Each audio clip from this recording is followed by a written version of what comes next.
Alright, it's a brand new video. It's been about 3 weeks since we last updated, but the net worth update is we are now sitting at 52. And as you can see, the silver's been going up like crazy. Been accumulating since 2021, around there, 2022. And crypto's been, pretty stagnant. It's around the same. It's up a little bit. We added more to the savings account. We're going to be accumulating some cash so we can get a little cash cushion emergency savings going there.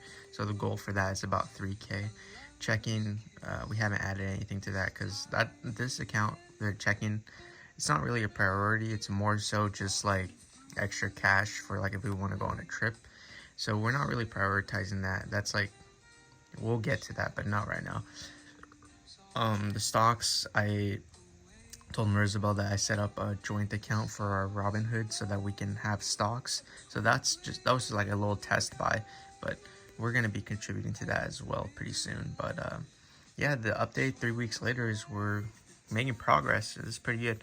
But as far as the Bitcoin and gold stacking and the conversation about Bitcoin and gold's been going up like crazy. Bitcoin, I think, is gearing up its next move for a big all-time high. I think it might be doing really well in the short term before it comes back crashing down and prepares itself for the bear market, which, historically, the cycles for Bitcoin last about 4 years, and we're coming up on that 4th year and the ending of that bull market. But we're just preparing ourselves, getting ready for, this opportunity that's lying ahead. It's going to be an opportunity for not just Bitcoin, but the entire market, really. Like, housing market's going to come down, stocks are going to come down. Everything's just going to kind of have its own like little reset. And a lot of people, I think, are going to lose their jobs, and there's going to be a lot of people struggling, especially during these times, which is probably why you see silver and gold doing really well recently, because people don't know where to park their money and they're trying to have a safe asset. And I do think that this will be really good in the long term. And I think that silver approaching that $50 mark is really getting people watching it closely, and people are just watching the markets like a hawk. They're really just seeing what silver does, and if it's gonna come tumbling down or crashing down like it did back in, like, I think it was 2011, where it went up, it rose up in price really quick and then came down. But I don't think we're gonna see that this time around, because the times is different. The times we are living now are just not the same from it was years ago. I'm not saying that silver's gonna go like crazy, like hundreds of dollars, but I do think that it will do pretty well and actually remain at the price it's at for a while. And it's not gonna be just like a quick rise and then a dump. I think it will prove to people that it's holding that level where it's at like the $45 to $50 mark before we see the next push up. But yeah, I do think that silver will do pretty well. I mean, it is a long-term investment and just a place to park some money. I was talking to Mirzabel about our plans and what we're going to do for the investing side portion.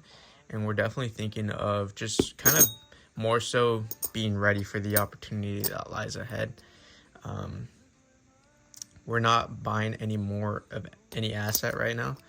We already have some assets, as you see here. We're just going to let that kind of ride until when, the time's right and we need money, but we don't need the money right now. We're just saving the money for the opportunity that's coming up. So, yeah, just, I don't think it's a bad thing if you want to buy assets right now. That's great. We do want to get more gold and silver, though, but prices are high. If we do get some more, we're gonna wait till we have at least 2,500 cash to do a larger bulk purchase, because our California law says that if you purchase 2,500 or more in bullion, then you don't have to pay the extra tax on it. So that's what we're keeping in mind. So in case you live in California, if you didn't know that, if you spend 2,500 or more, you don't have to pay the taxes on that. So that's what we're just kind of waiting for. We might get a little bit of silver, some gold when we hit that $2,500 mark. And then after we do that $2,500 purchase, then our next savings will be getting ready for that Bitcoin bear market and the opportunity that lies ahead. But yeah, really excited. 3 weeks, making some good progress, and hopefully I'll see you guys soon. Subscribe if you want to keep updated. Thank you.